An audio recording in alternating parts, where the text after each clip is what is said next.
Now, I'd hate to leave you on a depressing note, so the next poem's a lot more positive, but it sounds sad if you don't pay attention, so I'll try to keep up. She stood in front of me, but not directly, a little to my right and at a distance, her abstract dress hugging the more obscure lines on her figure.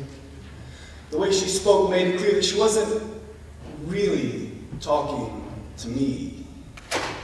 Her uneasy laugh answered questions I had yet to ask, as if she were trying desperately to teach me that love is not a feeling, but multiple verbs.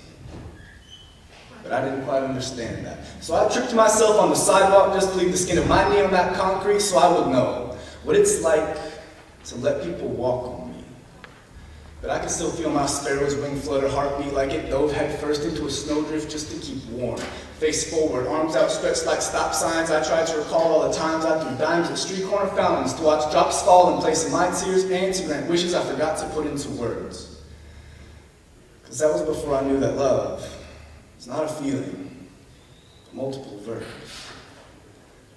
She walked away without saying much, and what she did say didn't mean much, but what she didn't say didn't mean much either.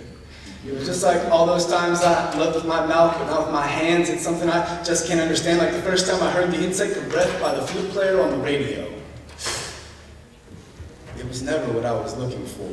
A sound without breath, like love beneath tombstones. But then again, what's love without a little death? Because after all, love is a lot like death.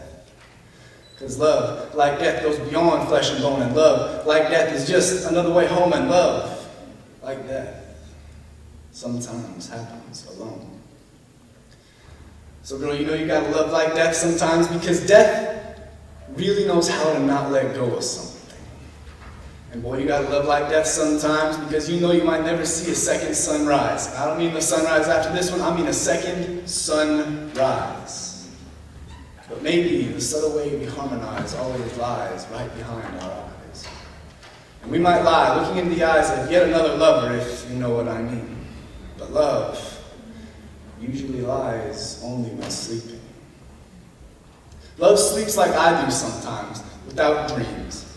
Love runs like I do sometimes, headfirst into problems, like sparrows into snowdrifts. Love lies like I do sometimes, awake, thinking. But love won't die like I will one day, probably too soon. Because love only dies as a sacrifice. So love. Be loved. Be loved.